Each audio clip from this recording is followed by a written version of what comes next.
Hi all. Sorry to not to be with you today. So thank you very much for giving me the opportunity to present you MyPebs. Some of you really know this trial very, very well. So I'm sharing my screen now. Here we go. So MyPebs, risk-based breast cancer screening, the MyPebs trial. This is on behalf of the whole consortium. So about breast cancer, risk-based screening, especially the concepts are there. We know a lot. It's been conceptualized for a while. We know how to assess risk, to stratify, but what we don't have is a prospective, very high level evidence of the benefits and harms of this strategy. So we need full data regarding benefits, impact, harms, risk-benefit ratio, cost implementability, equity, etc. So this is why MyPebs is there. Well, just to remind you, how can we identify individuals who will develop a breast cancer in the next 5 years? So we have very strong data that come from epidemiology, huge cohorts, and GWAS especially, and by aggregating within complex scores, clinical data, a biomarker that is breast density and polygenic scores. We have AUCs that are around 0.7 and discriminations ability with calibrations that are quite good across different populations, except probably non-Caucasians, which is a matter in Europe that might be discussed later on. Just to mention that this is the type of assessment of risk that we have used in MyPebs, but right now the most recent developments are using artificial intelligence on images, and there are several tools. The first approved by FDA is Clarity. Several tools that have AUCs that are very close to what we have with complex scores, just based on the analysis of images. This is not what we're using in MyPebs. This is what the new randomized SMART trial is using. So Agustina, who is present in this meeting, on behalf of EUCanScreen WE9 Task 5, has conducted with several of you this systematic review of the ongoing experimentations in general population, and also she's looked at experimentation in high-risk population, but this is for general population, and she's done this very nice scheme of the PICO framework. So what you see here is that we have 2 randomized trials that should help us really have a high level of evidence, and they are tackling a lot of the endpoints that are so important in terms of breast cancer incidence, with endpoints, primary endpoints that are stage 2 or higher. Breast cancer incidence, very good and recognized surrogate endpoint for breast cancer specific mortality, but also tackle potential harms in terms of safety outcomes, recalls, overdiagnosis, false positives, etc. But a lot on the socio-psychological, ethical aspects, and also cost effectiveness and acceptability. But behind that, we have several trials that are cohort trials that shall or do provide us with additional data in terms of feasibility, implementability, etc., etc. And as I mentioned, the SMART trial recently started in Sweden, and it's testing the use of a different assessment of risk. Here we go. So rapidly, MyPebs is 27 partners, 8 countries, a very long story that will last 10 years. It's funded by the European Commission. And very interesting, the MyPebs trial has been inserted in the current screening programs of each of the 6 participating countries. So that's very important in terms of implementability, and we will speak about that with Livia later on. It's more than 1,500 people who have been involved as HCPs or working on the trial over a very, very big effort. And so these are the different work packages of MyPebs. So the clinical trial is important, but of course we have a lot of other assessments: economical, social, psychological, ethical, communication, and even recommendations. And we are twins with wisdom. And the idea is that the primary endpoint, as I mentioned, is stage 2 or higher breast cancer incidence at 4 years in the 2 trials, but we have planned to have a common shared analysis of long-term breast cancer specific mortality. So this is MyPebs. We have accrued 53,143 women between 2009 and 2023. We finished more than 2 years ago now, 6 countries. So it's 4 years of inclusion and 4 years of follow-up. It's not even based, the analysis is time-based. So the primary endpoint will be analyzed in 2 years from now, end of 2027. So we have randomized women from age 40 to 70. They are invited from organized screening centers or sometimes volunteering. We excluded women with high-risk situations that were already identified. And the women willing to participate were randomized between standard screening according to the process ongoing in their country and recommendations versus risk-based screening. So risk-based screening was based on, you will see, a score that included what we call the salivary test, which is genotyping using the 313 PRS genotype on the salivary DNA. So the screening was stratified in this arm according to the 5-year risk predicted by either mammo risk or thyroidic, including breast density, including the PRS 313. Women who were predicted at low risk had their next mammogram at 4 years. Women at average risk had a 2-yearly mammogram, high risk yearly mammogram, and very high risk, they had yearly mammogram and MRI. And so, as I mentioned, that's the primary endpoint. So how was the risk evaluated? It was centralized, as I said, epidemiological information density and genotyping, the 313 SNP score. For those who had at most one first-degree relative, we used the mammo risk that is derived from the BCSC score plus 313. And for those who had more than one first-degree relative, we used thyroidic, which fits best for family history plus 313. And the final risk was delivered. So these are the thresholds that we used. So we took time to choose the thresholds. I don't think there are more data to say that these thresholds should be chosen differently. Some studies have chosen different thresholds. And I think MyPebs will help refine thresholds in the future.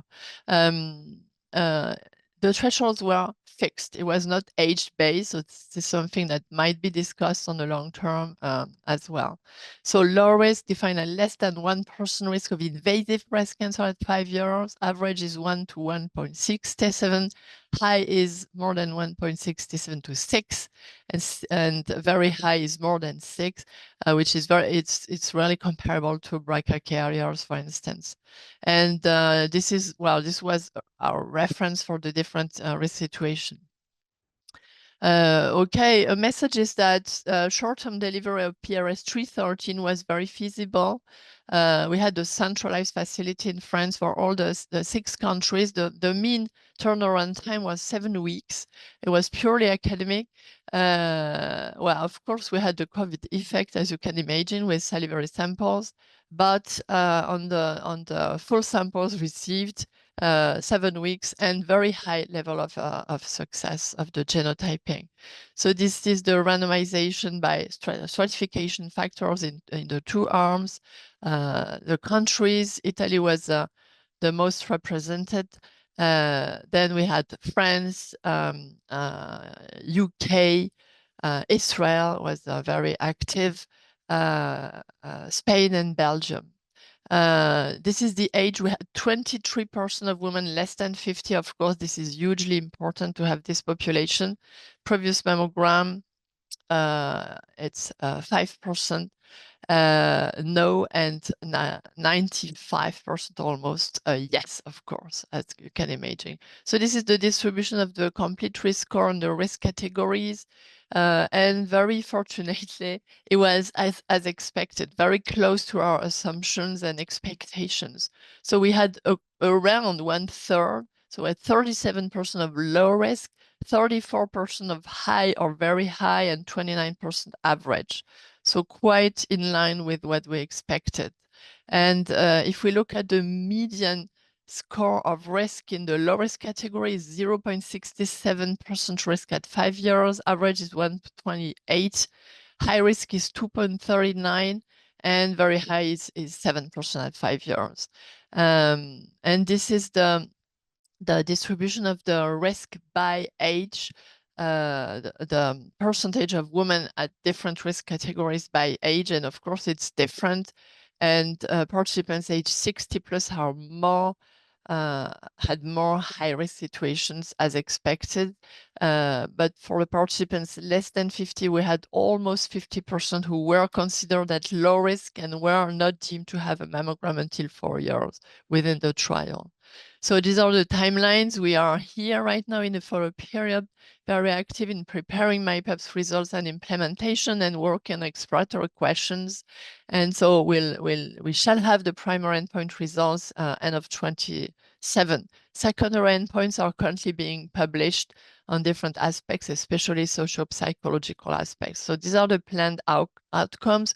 We expect to provide the community with strong evidence to sustain, hopefully, the implementation of risk-based screening. So not only clinical results, but also results on acceptability, feasibility, implementability, etc. And also a lot from images and the biobank, DNA, clinical data, etc. Very important in this aspect, MyPebs were the e-health trials and e-health delivery of screening with this platform that is very, very important. And the digital aspects of risk-based screening or risk-based prevention are so, so important. So it was quite complex, the network that we had to build within 6 countries to circulate the data, have everything RGPD compliant, but we made it. It was not so easy, really, but I think we need to be aware that these aspects are so, so important. So thank you very much. Thanks to all MyPebs participants, of course. Thank you all the teams.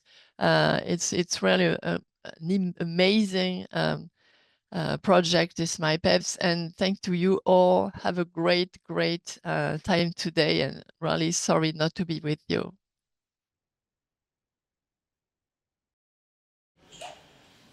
I would like to take that evidence regarding representation, and this if there is nothing you don't want to matter because a lot of representation is a lot of distinct ethnic with somewhere and somehow were already mentioned.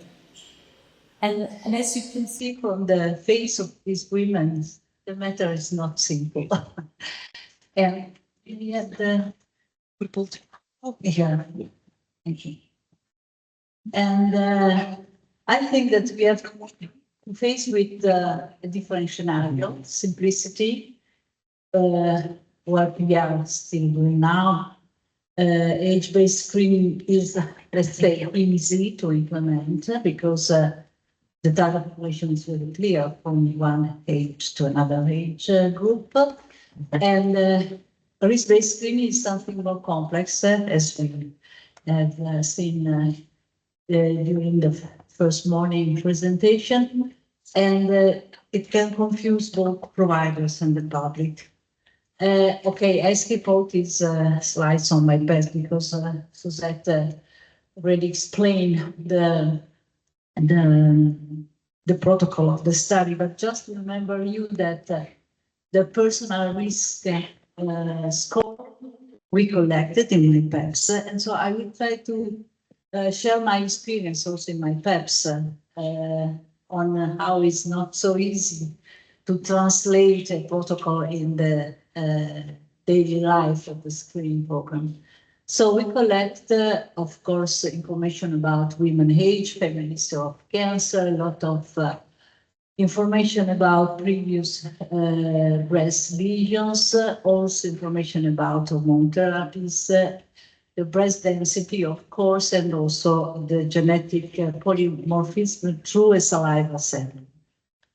Of course, mentioned also by Suzette, we use two different models of predicting the risk. And here the categorization. I just want to remember that the main, for me at least, the main aim of such kind of protocol is to maximize the benefits and to minimize the harm. And so it's the two final outcomes is to intensify screening for a higher risk group and to de-intensify the screening for the lower risk. So, but it's not easy. It's not easy at all. And here is a document from Envision, which is a consortium of health institutions involved in breast cancer screening. Was published, Paolo, if I remember well, in 2019. And I think it's very important, this article, because it tried to summarize all the items around a risk-based approach for breast cancer. So in this article, the authors underline it's very important to prepare the setting and also to ensure that the programs are feasible, affordable, high quality, to adapt let's say, the approach according to different cultural and political setting, and to require and to try to have the collaboration of all the stakeholder, policymaker, professional before to start. And it's very important also maybe to define the key elements, which kind of risk we want to consider, the thresholds, how many risk group at the end, the time, the frequency.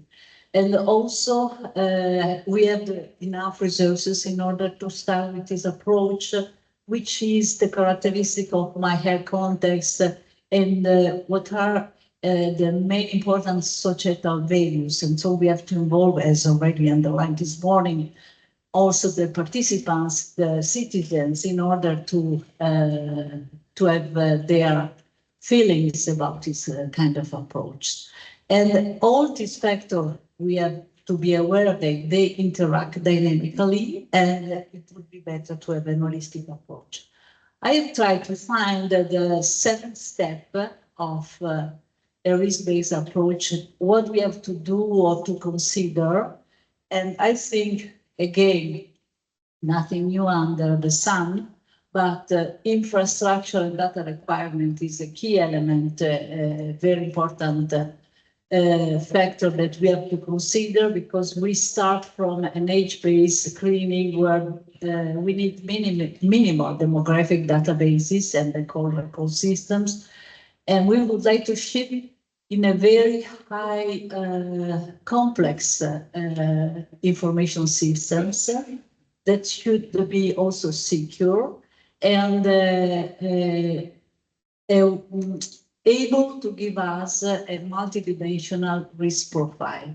So we need data integration, interoperability, dynamic risk modeling, because risk change over times, and so also algorithm should change. The system must be, of course, sure, and it must be secure data sharing and cross-institution, and a clinical workflow integration. About when, how, and how often we consider the risk, or we update the risk. Here, let's say the main important project on breast cancer screening, including MyPebs, of course. As you can see, all of them collect information about age or BMI, or the family history, or mammographic density. Some other include, like MyPebs, also information about genetic, but no one, for instance, include information about the socioeconomic status of the population. But when and how? In MyPebs, we manage, of course, it's something within the screening system, very easy to collect, but all the information about family history, reproductive history, medical hormones, therapy, etc., have been collected during the recruitment phase. The breast density score, of course, is collected during the examination, the mammography, the genetic polymorphism before screening at kiosk screening. And so when I try to have a look of what happened, which is the when in other project, and which kind of instrument we have used or other projects are using, a questionnaire before the screening. And so again, the questionnaire is a self-compliant questionnaire. And so probably the quality, I don't know, but we have also maybe to asking ourselves if all the information that we can get through a questionnaire are good quality information, but it's another question, it's another issue. And the majority of this information are collected at entry. If we, of course, for age is a continuous variables, but for family history, we should collect in every screening round information to update the information. For genetic ones, unless new testing occurs, lifestyle maybe every 1-2 years is questionable, of course, again. Every screening round we have to collect comorbidities or medication, or every screening round we have to collect biopsy, previous biopsy. So it's not easy at all. It's not easy, the risk communication. In MyPebs,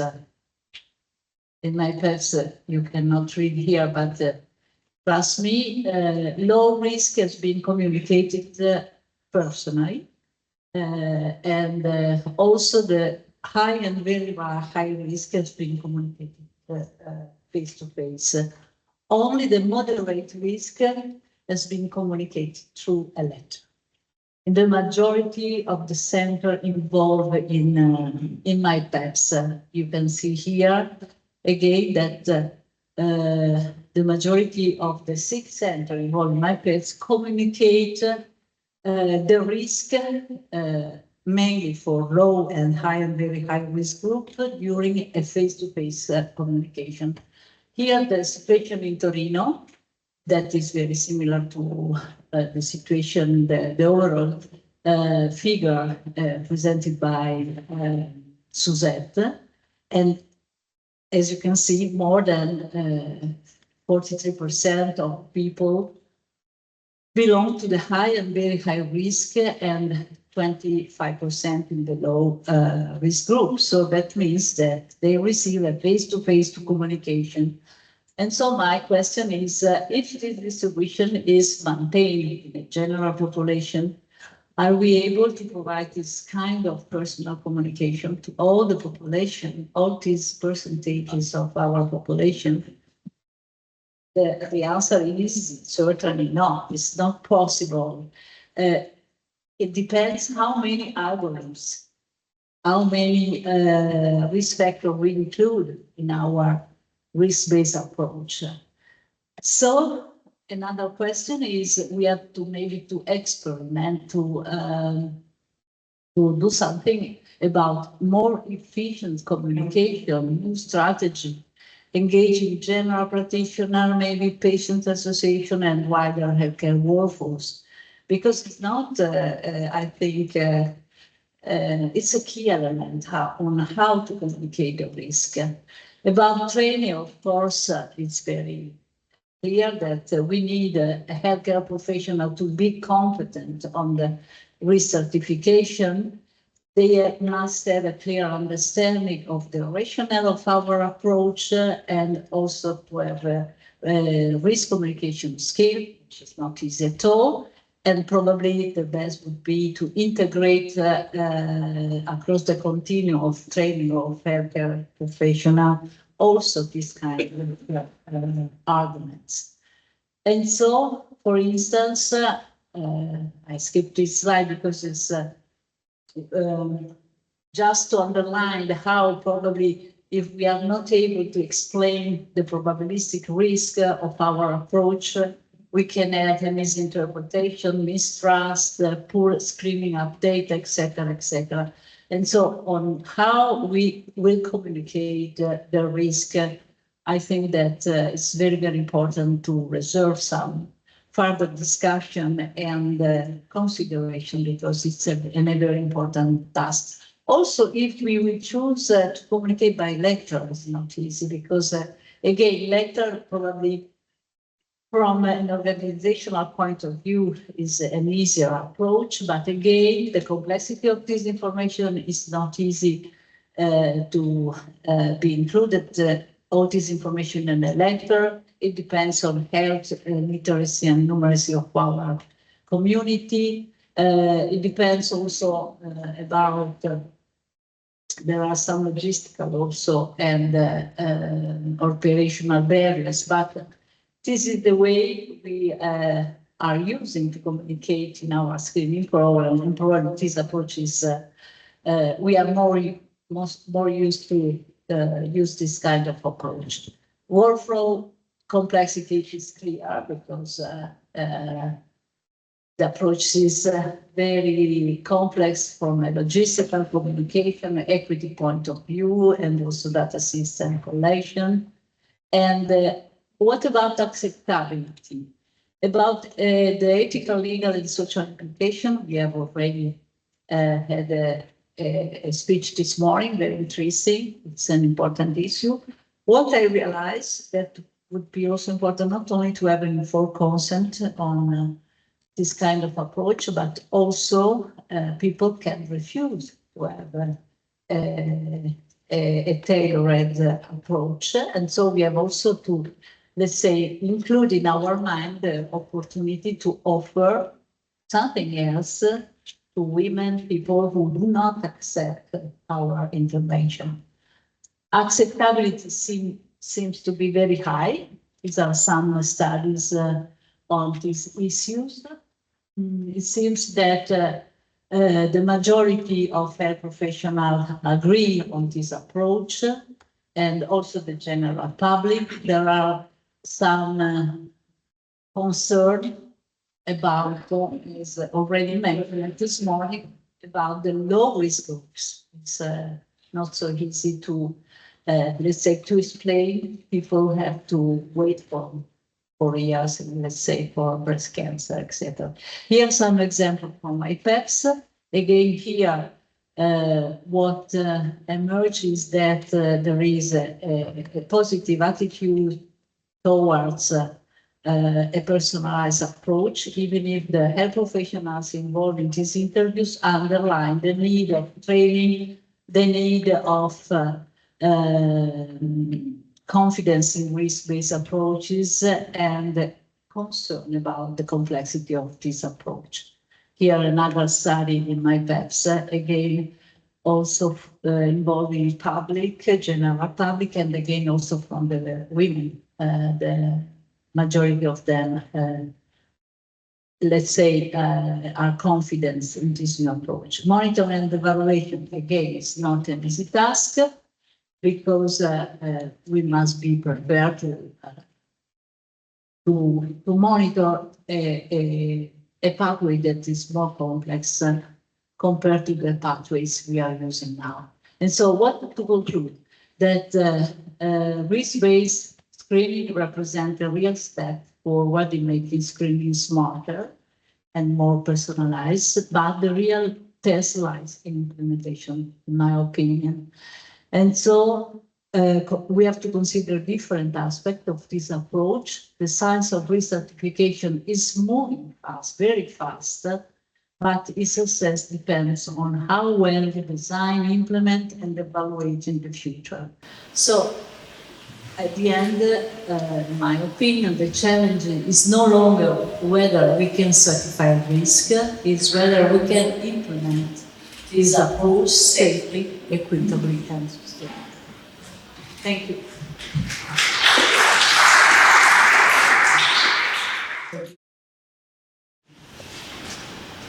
Dear colleagues, I again would like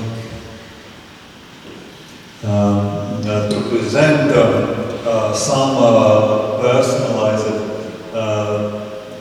genetic cancer risk pilots which are done in our neighborhood, and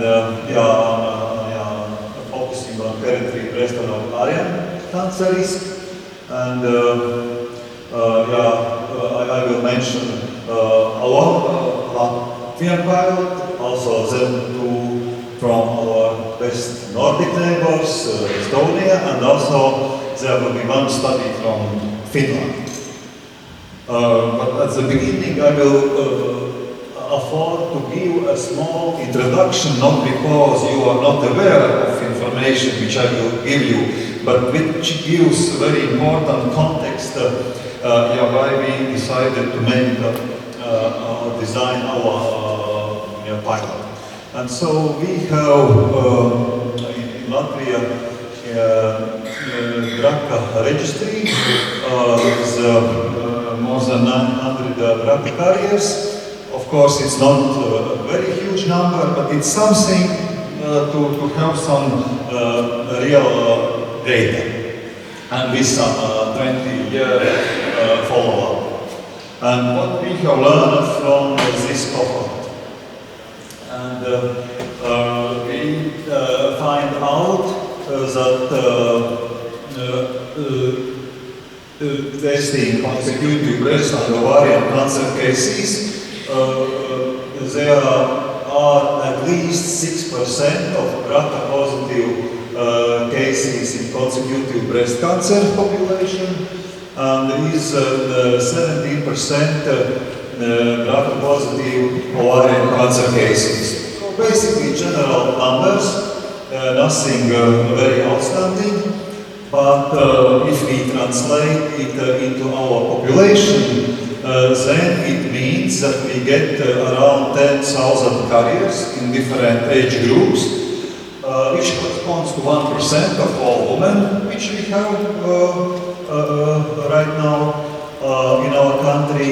And we very well know that 120 of those carriers every year will be affected either with breast or ovarian cancer. And we have heard that BRCA1/2 is something rare, it's something, maybe we could treat it as a rare condition, but those numbers are not convincing that it's really something rare. If we review our molecular data, then we also see that there is a strong BRCA1/2 founder effect. Of course, this list is biased because there are much more founder tests done than complete BRCA1/2 testing. But even if we will have large cohorts where complete BRCA1/2 testing will be performed, already from our data we can say that repeated BRCA1/2 cases are in largest proportion. We cannot say if it's 60% or 70% or 80%, but still recurrent variants are highly dominating. And we know that BRCA carriers are affected at young age, breast cancer average 44, ovarian cancer 51, and we also know that stage 0 and 1 cases will be less than 20%, so majority of cases will be stage 2, 3, 4. And those who are your clinicians, you know that it is a disaster for the woman if there is advanced stage breast ovarian cancer at a young age, and it's not only individually, but it's also for family and also for society. And having the breast cancer huge like that, or ovarian cancer stage 4. And from complexity to the situation, that's the fact that there are a number of papers that approximately 50% of BRCA carriers are not aware of family cancer history due to different reasons. And putting more and more arguments, we know nowadays that advanced stage breast cancer, BRCA positive usually is triple negative, and if it's treated with immunotherapy and with PARP inhibitors, the costs are extremely large. And the same applies also for advanced stage ovarian cancer, maybe a bit smaller extent.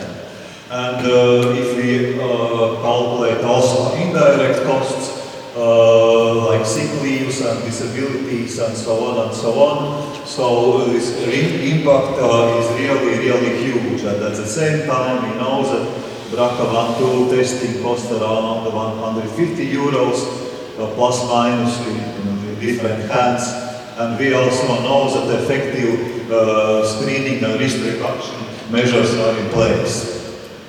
And even on top of this, Latvia is a European leader in ovarian cancer incidence, and also mortality, I think, is top 2.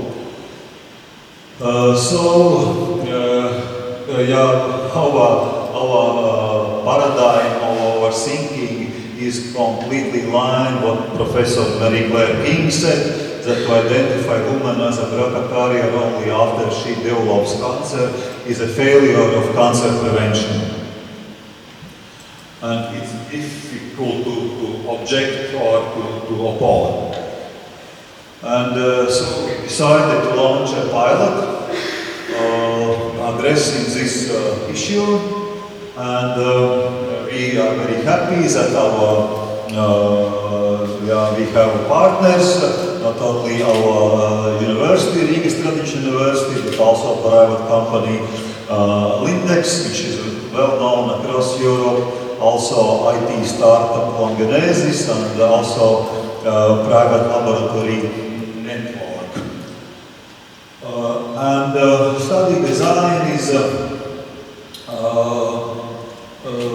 following. We sent around 3,500 invitation emails to addressees which consented to be addressed if there are some cancer prevention trials. We also used a PR campaign and did a very small attempt to test how it goes in gynecological praxis, making contracts with 3 gynecological praxis. And basically eligible were all women who wanted to take part, should be cancer unaffected and aged 25 to 59. Then, using digital platforms, they did a digital informed consent. They donated saliva to the closest laboratory to their home. In digital platform, psychological questionnaires about anxiety and depression was completed, and BRCA1/2 NGS testing was performed. If test result turned out to be negative, then this was delivered also via digital platform. But of course, if the BRCA1 carriership was identified, then there was on-site consultation with clinical geneticist and oncologist. And what are the results of our mini pilot? Let's say that 539 participants signed informed consent and donated the saliva, and in 8 cases BRCA1/2 pathogenic variant was identified, which makes 1.5%. Of course, this number is biased. It will not be in consecutive population if we would do this test because those were women who were addressed with PR campaign. I'm sure those who have some family cancer history were probably more willing to take part, and this is also in digital platform family history was collected, and here we can see that in reality 6 cases reported breast cancer younger than age 50 in 4 real hereditary. We also see in molecular results that 5 out of 8 mutations were recurrent variants, and here are depression and anxiety results, which basically is for PV negative group, which basically shows that there is no differences in anxiety and depression level in pre and post test situation. So, of course, those results, there could be more comments and more discussions. There could be comments that cancer genetic service should be more accessible and should pick those women, let's say, we are already on no GP or gynecology level, should be referred already to clinical geneticists, and so on and so on. But real life is such that the women not attended some genetic service, and there they are identified by this pilot, and in reality all 8 women were very happy that their risk was addressed and identified. All came to hospital and all were involved to annual MRI screening, and of course other recommendations were given. So now let's go to Estonia, and it's really congratulations to all authors that just months ago the pilot, another pilot has been published in Clinical Breast Cancer Journal, which has more focus on PRS testing, and our colleagues in Estonia involved recruited in a pilot 800 healthy Estonian women aged 49, and basically the main focus, as I said, was PRS in a baksal swab, but also there was some attention paid to monogenic pathogenic variant testing, but the design was such that only questionnaire was offered to participants. And then on a basis of questionnaire results, high-risk women for monogenic variant were invited to genetical consultation. And so out of those 800 women, which were recruited in 4 ways, so it was possible either in Tartu University Hospital, I remember that in pharmacy, also, Peter is here, and maybe discussion he will say there was probably there was also a PR campaign, and I forgot the first way how the participants were recruited, but in 41.3% elevated PRS was identified. This is basically in line, but also MyPebs results are reporting. And 124 women were advised to begin breast cancer screening immediately, not waiting invitation letter at age 50. And even one early stage breast cancer was discovered.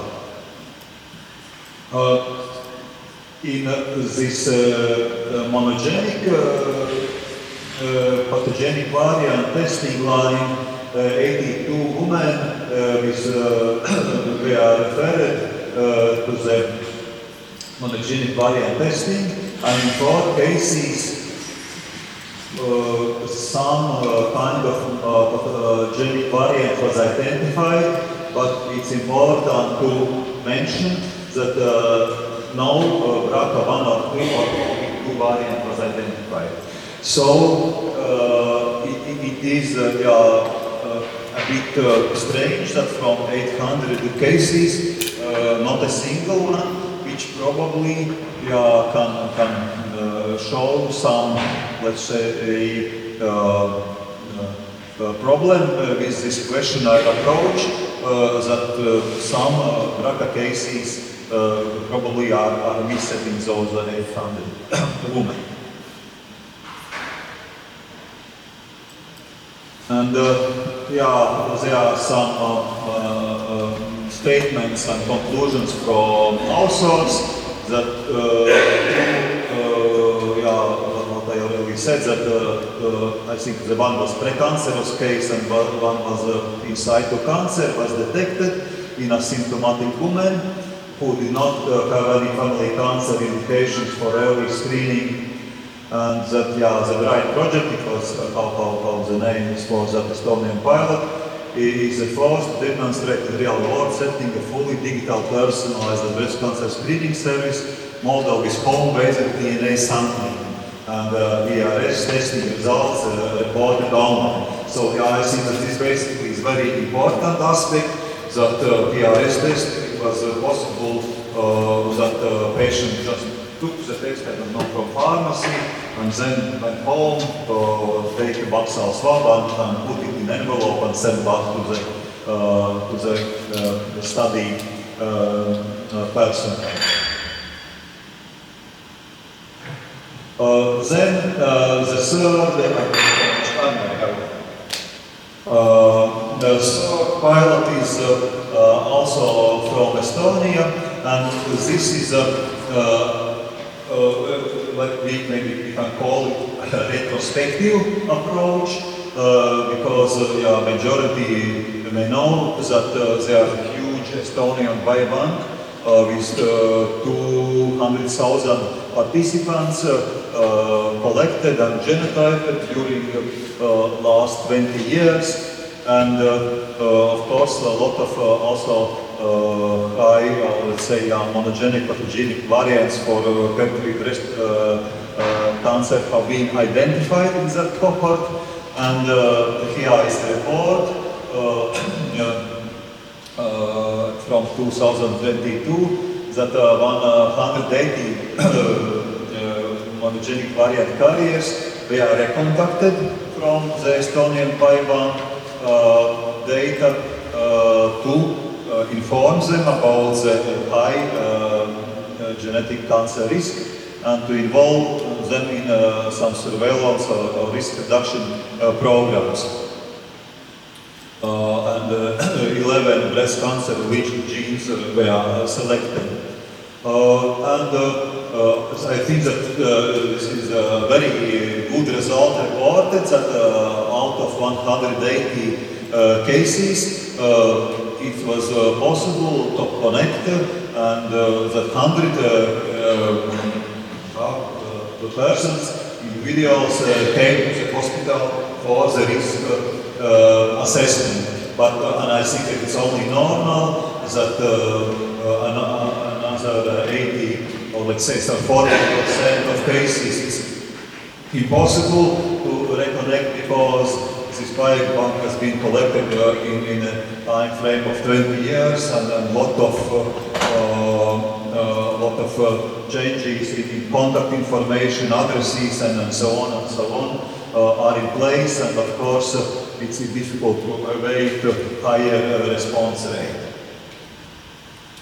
And at the very end, from Finland, I was not able to find really a pilot, but it was a more hereditary breast ovarian, let's say, risk analysis study, and probably majority of audience is aware about this study. And the uniqueness of this study is really the numbers and the quality of data which are used in this study, that so comprehensive inherited risk estimation for risk-based breast cancer screening in women. And in this design we can see that from this Finn gen registry of more than 100,000 genotyped individuals. They are linked to the Finnish screening database, which is in place from 1992, and also with cancer registry and also family cancer information. Also is available for another Finnish registry, and so putting all this together and analyzing, Finnish colleagues are able to prove on this really huge data set that using PRS, family history and pathogenic variant existence stratifies screening approach, and that combination of all those three is the most effective way how to proceed. And basically those conclusions is that high PRS identified women are more likely to be diagnosed with breast cancer after positive screening finding, and high PRS conferred an elevated risk of interval breast cancer, and also a woman with a low PRS had a low risk for both interval and screen-detected breast cancers. So yeah, I think that also conclusions are very similar, which previous speakers already said, but yeah, what I maybe want just to put more into the spotlight, that using this, let's say, PRS screening, it's very important not to forget about monogenic variants, because even we all agree that 1% or 33% is a huge difference in frequency, but I think that if we also count the impact life years gained and cost effectiveness and so on, I think that this ratio is not 1 to 30. I think that this ratio is that the gap is much closer, and so I think there should also be addressed this identification on a population level. So I have already used my time, most probably. So thank you to all colleagues for contribution. Thank you.